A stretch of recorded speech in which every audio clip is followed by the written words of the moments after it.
Good morning. Welcome to Synchronicity, talk radio for your mind, body, and soul. I am your host, Marie. Thank you so much for being with me today. On the show, we have a very special guest. We have Paul Elder. He is the author of Eyes of an Angel, and I'm just going to bring him right up on the air so we can jump into this interview. Hi, Paul. Good morning, Marie. How are you doing? Very good, thank you. Wonderful. Well, thank you so much for being on the show. So I have your book here, Eyes of an Angel, and I just finished reading it last night, and what a wonderful book, first, I must say. Very interesting, and there's a lot of adventures going on. So, Paul, I wanted to ask you, I'm reading your book, and it talks about your experiences with soul travel, your experiences with the Monroe Institute, and I'm wondering, I noticed on your bio that you had some involvement with Stargate. Yes. And there isn't anything that I saw about that in the book, so can you tell me a little bit about what your involvement with Stargate was? Oh, okay. It's sort of a rather lengthy story, so I'll sort of back up a little bit. I'm a survivor of 3 near-death experiences, the drowning when I was 12, and a car accident at 17, and a heart attack when I was 41 in the middle of a hockey game. And each of those experiences was really profound on their own. And essentially, you can't have an experience like that without having your life change somewhat. About the time of the heart attack, the near-death experience in the ambulance, I began to have out-of-body experiences, hundreds of them over the years now. And I found out about a place called the Monroe Institute in Virginia. And this place was developed or set up by a fellow named Robert Monroe. And Robert Monroe, back in the 50s, when he was a younger man, had begun to have spontaneous out-of-body experiences. And he was concerned about the experiences themselves, or what it meant. He was concerned about his health, his mental faculties, but he checked himself out with doctors and with psychiatrists, and they all assured him that he's perfectly well. So he kept a meticulous track of these experiences that he had. He would write down, for instance, even what the pressure, the humidity was outside, the time of day, the direction that his head was pointing, all trying to get a correlation or figure out if there was some common thing that allowed for this to happen, in which he would find himself floating out of his body and flying to literally any place on the planet or in between, into the other world, into the spirit world. And I began to have those kinds of experiences and found out about the Institute, which was sort of a world leader, a pioneer in consciousness research. And found out that you could attend the Institute. You could actually ordinary people could take week-long classes there and learn about their own consciousness. And during that period of time, when I began to attend the Monroe Institute, and got to go into the big lab and get hooked up with the machinery and the scan and everything else that measures brain waves and measures relaxation, etc., etc. And some of the things that I was able to experience or told them about got people's attention, or some people's attention. And I came upon and was introduced to a fellow, and this is many years ago now, who turns out was the director, the Pentagon director of this project Stargate, which was a top-secret project that the U.S. military had begun and developed at Stanford Research Institute in California, along with the technology of the Monroe Institute in Virginia. And they put these two programs together, and essentially, if you're, I'm not sure, are you familiar with this remote viewing and with Stargate? I'm a little bit familiar with what remote viewing is. I actually have Jay here from vanmusic.ca, and he does the show before mine, and he has done a little bit more research. Jay, did you want to ask a question? Well, I didn't really have a question. I was just hoping to listen in because I'm really interested in the topics. But yeah, I'm a little familiar with remote viewing. I myself have had, I've been doing out-of-body experiences and lucid dreaming for about 15 years. I've been published in the Entheogen Review regarding OBEs with the use of iboga.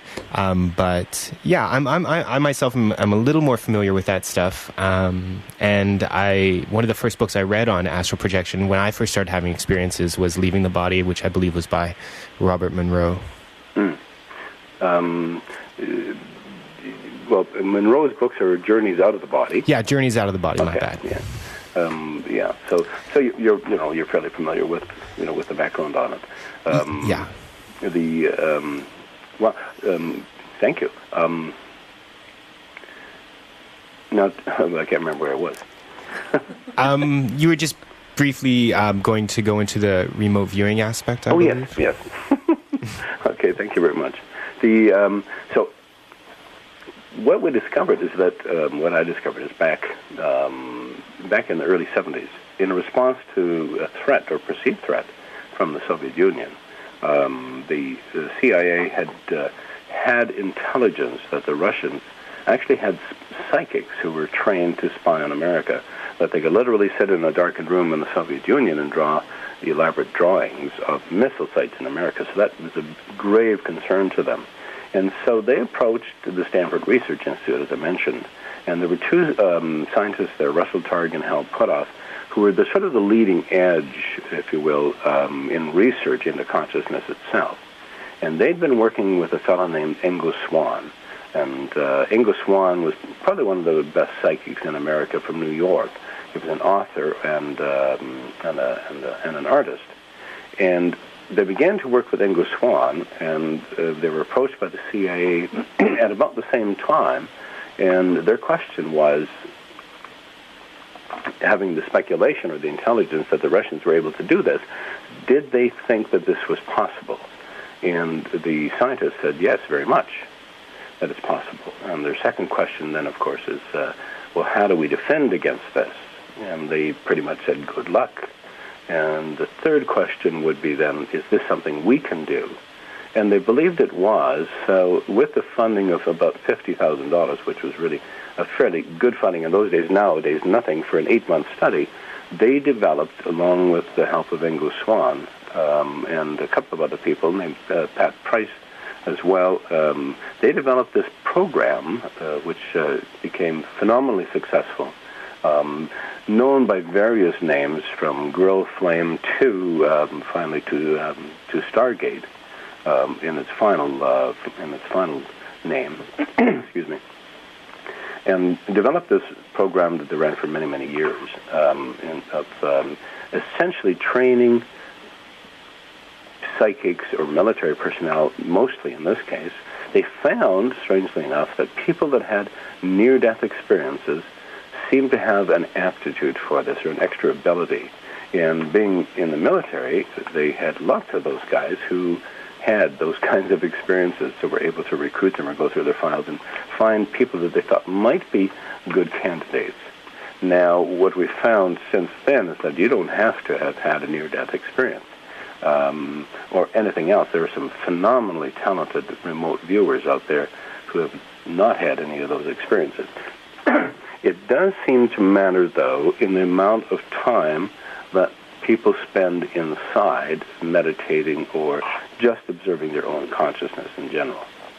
At any rate, I was introduced to some of these people and found it absolutely incredible. At that time, I was the mayor. I was a businessman. I'm a former CTV News reporter from back in Calgary a long time ago, and went on subsequently to get into politics, and I became the mayor of a small city in Saskatchewan of about 18,000 people, the city of Swift Current, for many years. And all the while this was happening, I was spending time at the Monroe Institute in Virginia and learning about these incredible programs and incredible people. And so subsequently, I was trained with a number of the original Stargate remote viewers, and now essentially I'm, along with Skip Atwater, I'm the principal remote viewing trainer at the Monroe Institute. And I found out, now, this is an interesting thing, because during the years that I attended Monroe Institute just as a participant, there was this lab tech guy. He was the voice on the other end of the headphones when I was in the lab, in the isolation chamber, and just a very mild-mannered, very quiet guy named Skip. And after I meet up with Dale Graff, who was the former Pentagon director, and other people in the, I find out that this quiet lab guy named Skip actually used to be known as Captain Fred Atwater, and that he was in fact the recruiting officer and the operations manager for Stargate itself. Wonderful. I think Jay has a question for you. Yeah, just a quick question. Now, I'm just curious as to what the difference between remote viewing and astral projection is. Like, does a remote viewer, do they have the out-of-body experience, or is it, are they just watching their consciousness and going with the imagery and sensory perceptions that they're seeing while they're still in their body in a meditative state? Right. Well, it can encompass both things.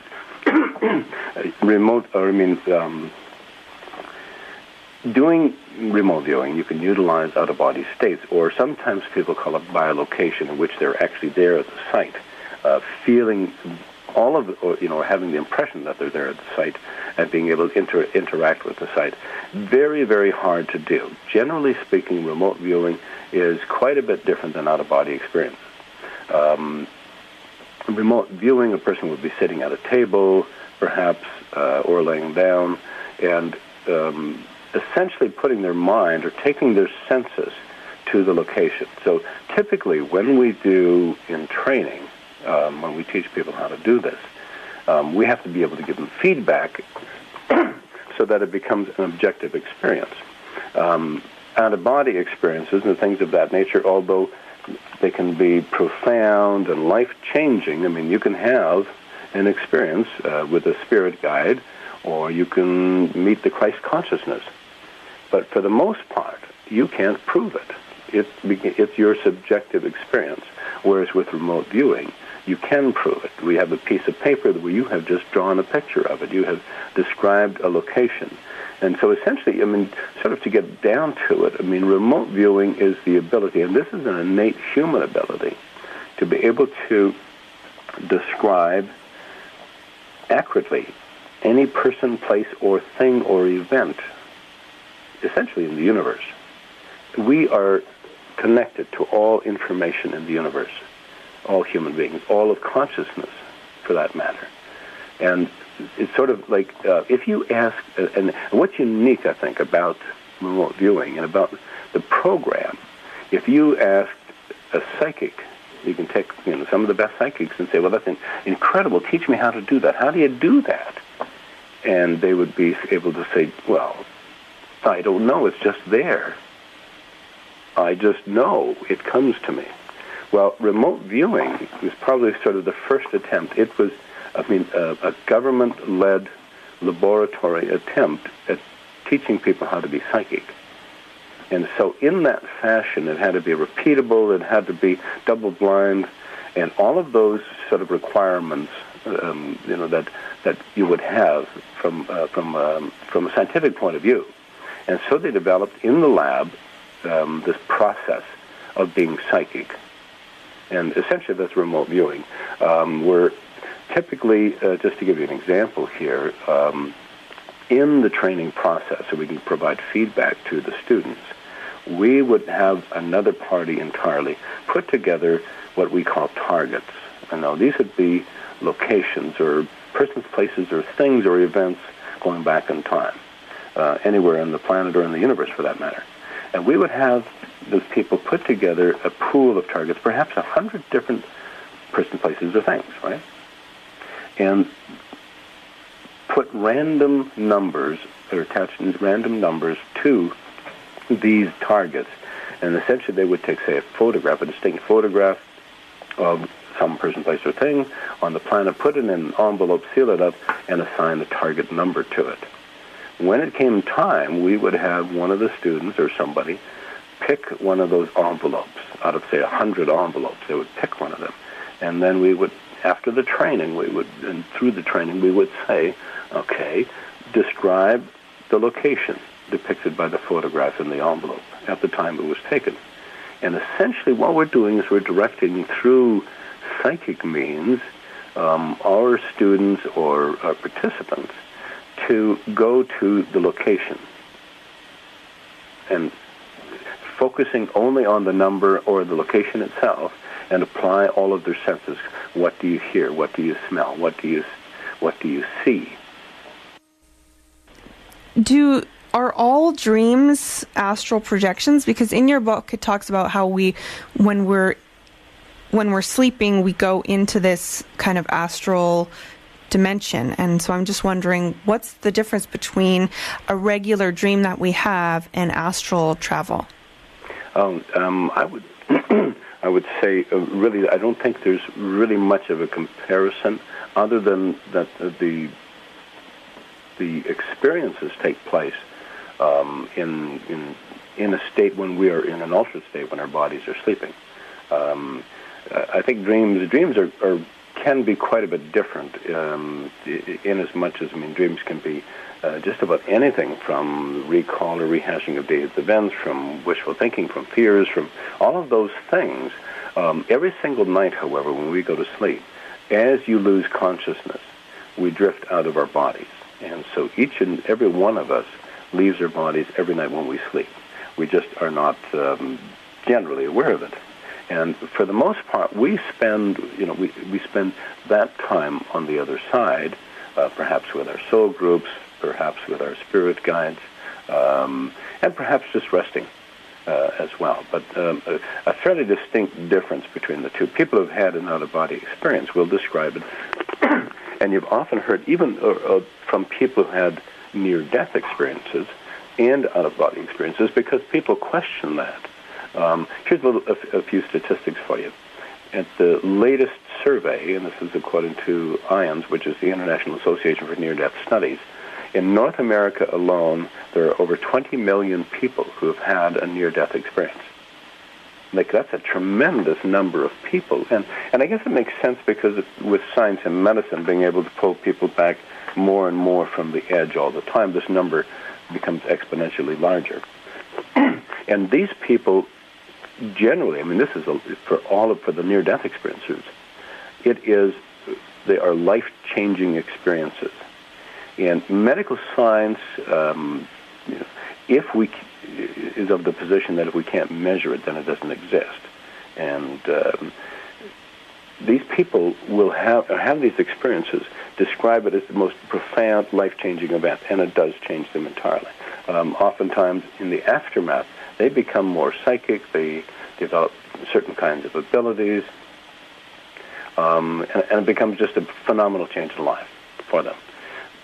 Medical science, however, looks at it and tries to come up with a scientific explanation which has nothing to do with the reality of being a spirit.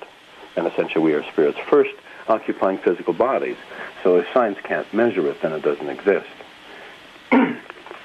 And so we get typically, and I've had this experience myself, with doctors saying, well, yeah, that's sort of, as a result of lack of oxygen to the brain, or your brain understands that your body is in imminent danger, so it creates a scenario for you. It's like wish fulfillment. It puts you into a nice state of mind. Well, if that was the case, then everybody would have a different experience. But they don't. From whether it's a 3-year-old in California to an old lady in the Soviet Union, they describe pretty much the same thing, the same process, finding themselves floating out of their body, being able to see their body, watch the people around them interact, move to the other side, and sort of very typically very loving experiences. By and large, from the statistics that we have, it appears that somewhere in the percentage of like 98 or 95% of all near-death experiences are of a very positive nature. There are a few or a smaller percentage that aren't, that people describe it as being very scary kind of experiences. We found in the research that people that had, say, drug-induced overdoses, creating near-death experience or dying in the process and coming back, that those seem to be more of a hellish kind of experience for them, or not as controlled. So a big difference between the two. But one of the things that people describe typically, and they will describe elaborate or wonderful, wonderful experiences, and the skeptics will say, well, how do you know it wasn't just a dream or your imagination? And these people, you've often heard this on television and other documentaries when they talk about this, they describe it as being more real than real. The experience itself is more real than real. And you wonder, well, what is that supposed to mean? More real than real. And probably a good example of that would be, let's suppose that you were born with terrible eyesight all of your life. And then on your 18th birthday, somebody handed you a pair of glasses, and you put them on, and you went, holy smoke. Look at this. I can look at all the colors. Look at the definition, the clarity. This is incredible. That is more real than real. Because we don't see perfectly with our physical eyes, but we can see perfectly with our spiritual eyes. And so when people talk about that and those glowing reports and loving reports, they're speaking from a place in their heart. And I think for skeptics or for medical science, that it's sort of condescending for the experts, if you will, in the field, if they are debunkers or skeptics, to sort of dismiss or set aside the views and the experiences of 20 million people who say it was the most profound thing that happened in their life. Paul, we have a question. Jay wanted to ask you something, so go ahead, Jay. Yeah, I actually just had a quick question with spirit guides. But I also just wanted to touch on what you're talking about with science. I think it's interesting how, I personally believe, just from my own experiences, that as a human being, you are the science. You are the instrument that science would use to test these things. Of course, you're the only one who can verify it. Mm-hmm. But just a question about the spirit guides, because I myself have had many experiences, and to the point where when I first started having out-of-body experiences, I actually turned away a spirit guide, and I have not seen them since. And at the time, they were a great teacher, and I just took some poor advice from not very good psychic, because I was new to the experiences. I was fresh, and I like you said, I had new eyes, and I was amazed at how real this interdimensional being called a human is, and the experiences they have. And so my question with spirit guides is, how would one really discern who is their true spirit guide, or who may just be, what may just be a dream character or an egoic reflection, or even possibly just another energy or awareness that isn't important to your development, that you may have contacted or may have just be sharing the same kind of space with, wherever that space may be? How do you justify, or not justify, how do you, I guess, tell and confirm who is there for your own spiritual interests? Because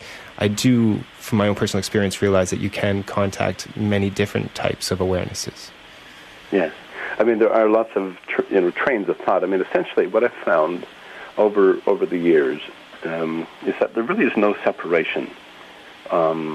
And it sounds like hokey-pokey, new agey, kind of terminology to say, well, we are all one. But essentially, I find that to be true. And I'll get to your question. You can't have this kind of experience. You can't have an out-of-body experience or a near-death experience without reflecting or examining your own concepts of who you are and how you relate to everything else in the universe. You can't have this kind of experience without examining your concepts of God. And I think over the years, I mean, I used to, having been raised as a Catholic in a strict Catholic environment, as a Christian, I mean, I had my notion about, I knew who Jesus Christ was. That was the guy who sort of looked like the dude on the wall in the picture, or in the picture on my mom's kitchen wall. And I knew who God was. I mean, he was the depiction in the Bible of this stern-faced old guy with a big gray beard, and he was going to fry my butt. And so we develop, or we have these kinds of notions, and what we're taught in Christianity and many other faiths is this consummate fear of God, fear of being punished, and so on and so forth. And what I've found is that is so wrong. There is absolutely nothing to fear from God. And if we examine this and take a look, well, who is God actually? Is it somebody outside of us? Is it some other large being? I mean, God is not, what I've found, is not a personal God that we can call on to help us win bingo on Sunday morning. In most regards, what I believe and what I've discovered after hundreds of out-of-body experiences and 3 near-death experiences is that there is no separation, that we are essentially all one, and that as a group consciousness, I believe that we are individuated aspects, we are individuated pieces of the consciousness of God. And collectively, in all of us, all living things, including E.T., we are the consciousness that makes up God. So if you take a look at it, as a simile, if you compare the ocean, if the ocean were the consciousness of God, we are the individual drops of water in the ocean. But each of us contains the DNA and the blueprint for the entire ocean. So essentially, as a collective group, this is my belief, that we are God and that we create this world. We create the environment. We create all of these things around us. There are schools of thought that each of us, that we talk about our higher selves, etc. Do we have spirit guides, or is it our higher self? Well, from my experience,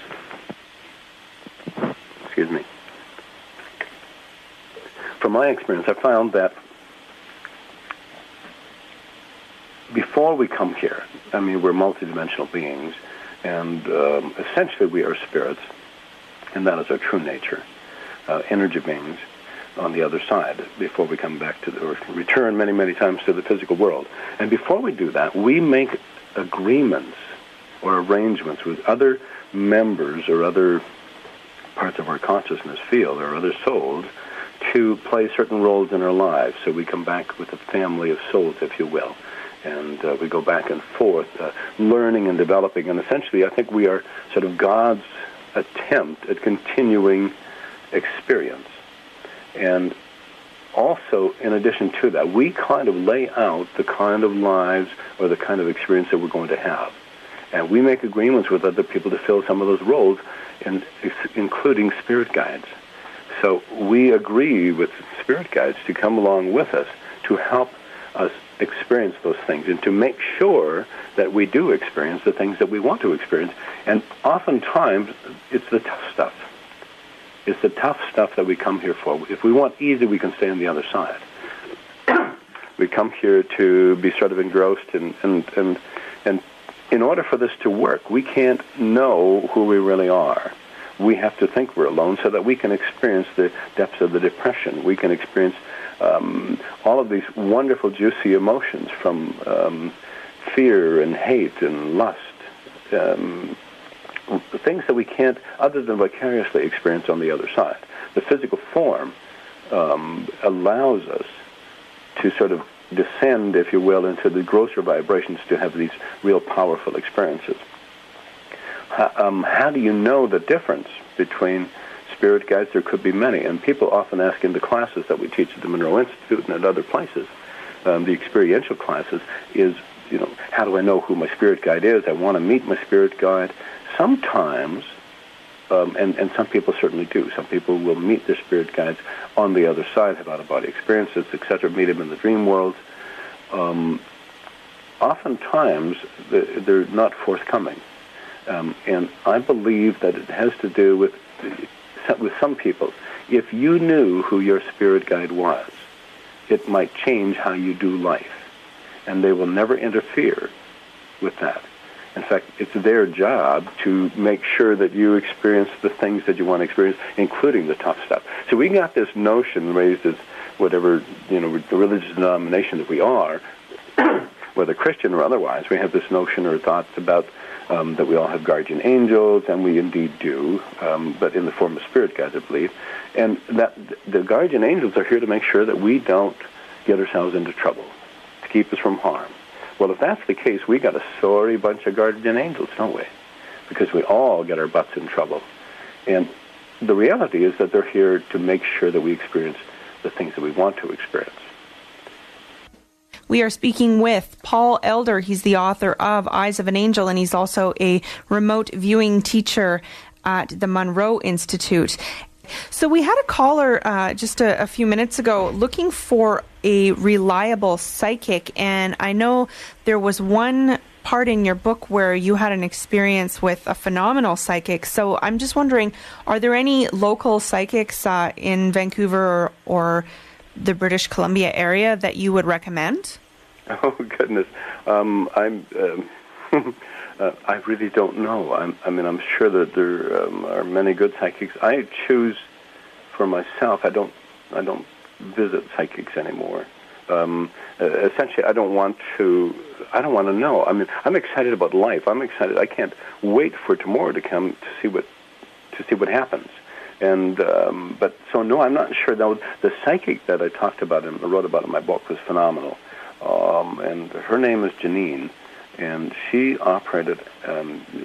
She operates out of Calgary, and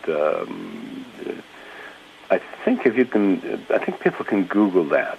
I think if you Google Janine psychic or tarot reader, she was actually a tarot card reader, that you will be able to pull up her website and get her phone number and check her out. She's very good. Great. Thank you, Paul. I appreciate that. I don't see psychics either, so when people call asking for a recommendation, I'm like, I have no idea. Yes, and I'm essentially the same way. However, I did run into this. I didn't this young lady was phenomenal, and she lives in Calgary and still operates, from what I understand. And she used to. I think she's changed locations. But if you Google Janine and tarot card reader, you'll pull up her website, and I think there's a phone number there, and you can call her. Cool, thank you. I wanted to make just a couple of notes here for those interested in remote viewing and learning about remote viewing. In addition to the classes that I teach at the Monroe Institute in Virginia, I also teach weekend remote viewing classes here on the island and in Vancouver. I've done a number of them in Vancouver. And it's really, really a phenomenal process, and I'm just totally blown away continually by the talent of some of the students or some of the people that come along. I mean, people pretty much right off the streets and doing some incredible remote viewing. Now, this is, you have to understand, this remote viewing probably is about as impossible as it could be from a normal perspective. All right. How do we describe any person, place, or thing, or knowledge, or event going back in time? The odds against it really are probably billions to one, and people do it all the time. Really, really a phenomenal thing, and I get really excited even with the workshops, knowing that all of the people sitting in the class, 20, 30 people, that at some point over that weekend, they're going to get it. And it's like, holy smoke, I just did the impossible. And it's really sort of a remarkable thing. And I think this is why I so much enjoy teaching remote viewing. I teach other consciousness expansion classes at the Monroe Institute, from the Gateway to their guidelines and lifeline programs. But I think remote viewing is so unique because you can prove it to yourself and you can prove it to others that we have access to all information in the universe. Really phenomenal thing. Wonderful. Well, your website is paul-elder.com, I believe. Yes, www.paul-elder.com. And that course will be listed on your website? Absolutely. Now, Paul, I wanted to ask you a question about my own personal thing, because I've just been curious about this. A few weeks ago, I had this dream, and I wrote about it on my blog, and some people said that it sounded like astral projection or astral travel. And so I just wanted to run it by you and get some input on how we know if we're having, like, are there any signs? The dream, I was wherever I was hanging out in the dream, and then all of a sudden I felt like my whole body was like sucked up and through this, I don't know, this portal, and then all of a sudden I'm out in space in some other solar system looking around, and all the planets were really close and big, and I'm just wondering, was that astral travel, or was that just a really cool dream? Well, I mean, everybody's experience, is to themselves. So I'm not sure. It does have some of the earmarks of it. I think the thing about astral travel, or about out-of-body experiences, is the awareness of it, or that you are consciously in control. Now, there is lucid dreaming, which can also be very powerful. And this is the thing, if you can identify the fact that you're dreaming while you're dreaming, you can turn it into a lucid dream, and you can change it into an out-of-body experience, or you can be anywhere and do anything that you want. It sounds like the experience that you have would probably, develop or came out of the dream state and, moved into sort of an out-of-body experience. Typically, people, if you're consciously aware of your environment, dreaming is one thing, but if you dream that you floated out of your bed, or that you're floating over top of your bed, right? But you can see yourself in bed, or you can reach down with your hand and touch the bed and feel it. That is an out-of-body experience. Generally speaking, the full vibrational kind of lift-up is very hard to accomplish as an out-of-body experience. It's overwhelmingly powerful and real, more real than real. But there are different degrees of out-of-body experience, and it sounds like that's probably what did happen to you. Were you seemingly aware of your surroundings and aware that you were dreaming, or aware that you were there? No, I wasn't at the time. I'm not quite sure, because it happened really quickly. And Jay has a question also. Okay. Yeah. But before Jay, before we get into that, I was just going to say that a lot of times the dreams can be the brain's interpretation of an out-of-body experience, because your left brain will try to put some semblance or some order to it for you. But essentially, sometimes it's inexplicable. And so what we found, because we go out of body every single night, and when we fall asleep, but sometimes our dreams will reflect that, and it's the brain's attempt to put sort of some rational basis to it. And it seems like an odd thing, because in many cases when you're dreaming, if you're having a powerful sort of lucid dream, while you're dreaming, it seems to make sense. And you wake up and you go, my God, how could that, why would I not know I'm dreaming? Because that was completely ridiculous, right? But while you're dreaming, it makes perfect sense. Yes, Jay? All right, my question was about the vibrational stage of astral projection, because I have found for myself, I guess my question is it always necessary? Because I have found that the more I astral project and the longer that I've been doing it, the less I have the vibrational state. When I first started having the experiences, the vibrations and the sounds just so intense before the actual projection, and now I find I can just slip in and out without having the earthquake-like experience of those vibrations, the complete intensity of the I guess the pre-projection. Is that normal? Is that something that happens? Is a vibrational state a requirement of the astral projection, or is it something that comes and goes with experience? I agree with you entirely. And for me, I experienced pretty much the same things. I began to have spontaneous out-of-body experiences, very powerful, pounding vibrations, increasing to high-pitched vibrations, and then I can move out of my body. But very vibrational, energetic, feeling like every molecule of my body was buzzing. And allowing for that lift-out to take place. It's sort of what they call a classical out-of-body experience. Vibrations increasing, floating gently out of your body up to the ceiling.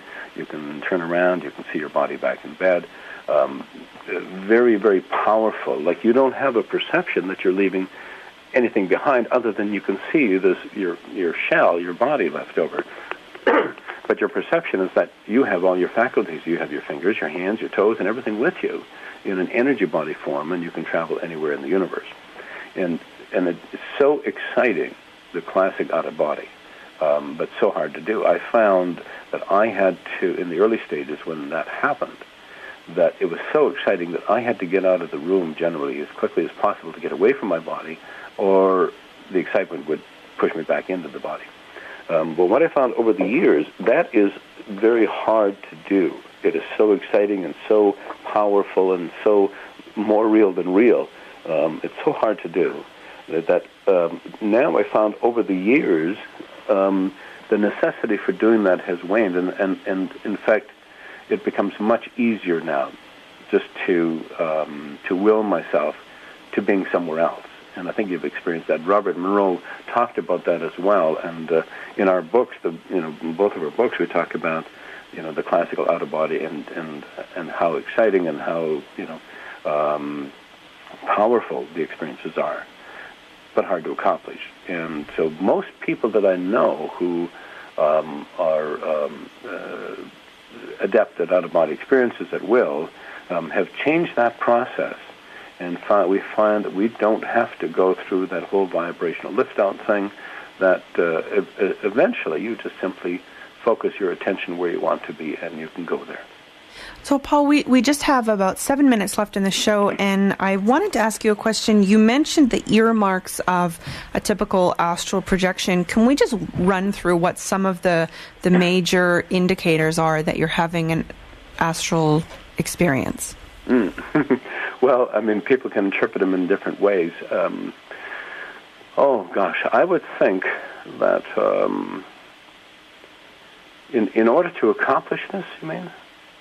Well, like when I was talking about my being sucked into outer space and whether that was real or not, and you said that there were some of the earmarks there, are there some key indicators that it was... that you're experiencing an astral projection as opposed to just something your brain's making up in dream state? Right. No, as I mentioned, sometimes it's like I believe that dreams are the body's or the brain's attempt at rationalizing an out-of-body experience. So people that have a lot of typical dream experiences, like as children, people may dream of being able to fly. I know when I was a kid that I certainly had a lot of flying dreams, and many people do. And that, in part, I think, is the brain's attempt at rationalizing out-of-body experiences or putting into a perspective. So I think the typical earmarks, if you feel, now, the difference between, and we're talking about classical out-of-body experiences, tremendous, and folks will have awakened with this. There's a couple of background things that I should get to that I want to talk about really quickly about consciousness itself, all right? Different levels of consciousness, beta consciousness or beta levels of consciousness, having to do with the frequency of brain waves. While you're wide awake, your brain waves run between 16 and 32 cycles per second. So fairly quickly. During the daytime, we often drift into alpha states of consciousness and just daydreaming, driving our car, washing dishes, mowing the lawn, in which we're completely somewhere else in our minds, but operating, doing something, usually mechanical things, because we're occupying the left brain, which allows us to move into the right hemisphere. And the level or frequency of our brain waves drops in half from the wide awake state down to 8 to 16 cycles per second. In the sleep states, the next level of consciousness is theta levels of consciousness, usually associated with rapid eye movement, dream states, and so on and so forth. In theta, our brain waves, the frequency functions between 4 and 8 cycles per second. And then below that is delta sleep consciousness, which is usually unconscious, deep sleep, recovery, restoration sleep, between a half cycle and 4 cycles per second.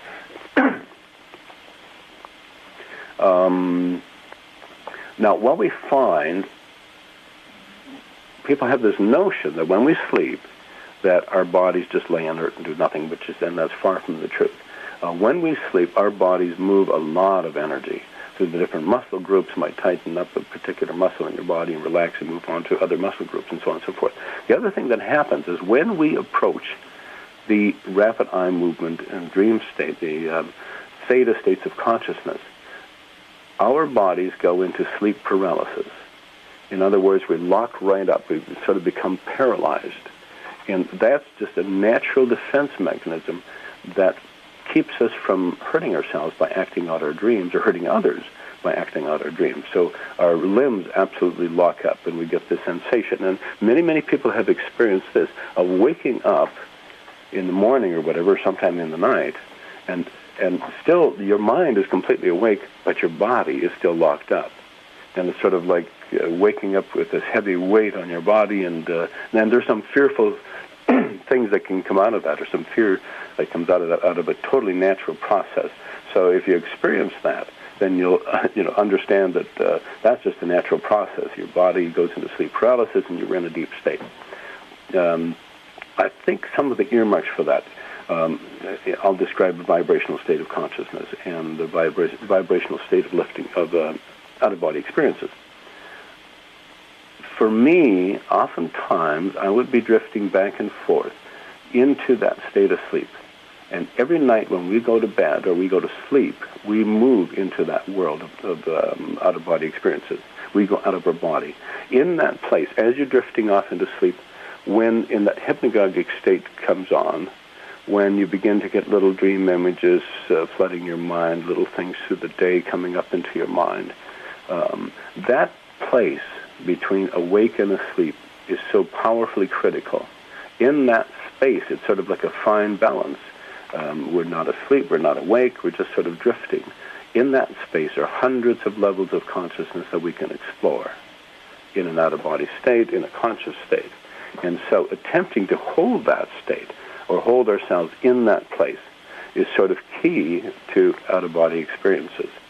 And so if you find, when you're doing that, if you find suddenly that you become aware of vibrations building in your body, a high-pitched sound perhaps in your ears, or the sensation of movement, these are all associated with sort of a classic out-of-body experience. If the vibrations increase and you find yourself floating up to the ceiling, obviously, if you are aware and you can react with your environment, these are, sort of signs or earmarks of out-of-body experiences. If you can control or find yourself in a very powerful state where you know you didn't make this up, there's nothing to do with imagination, and if it comes as a surprise to you, but you are critically aware, then chances are you're out of body. Well, Paul, it's already time, 10 o'clock here to wrap up. So I want to thank you so much for being on the show. I wish we had another hour to talk more. This is such a fascinating topic. Yes, it was wonderful. Thank you. Yeah, I wanted to say thanks as well, Paul. Thanks for letting me sit in on this session here. I really appreciate it. My pleasure. Thank you. So again, your website is paul-elder.com. Yes. Okay, great. Thank you so much, Paul, for being on the show. So this has been Synchronicity, talk radio for your mind, body, and soul. We have been talking with Paul Elder, author of Eyes of an Angel. He's also a remote viewing and astral travel teacher at the Monroe Institute in Virginia. And you can look on his website, paul-elder.com. If you live in the Lower Mainland or on Vancouver Island, he offers courses occasionally and has one coming up soon. So paul-elder.com. Thank you so much for joining me. We'll be back next Friday at 9 a.m. Pacific. Have a wonderful weekend. Up next is Scotty's Scenic Drive.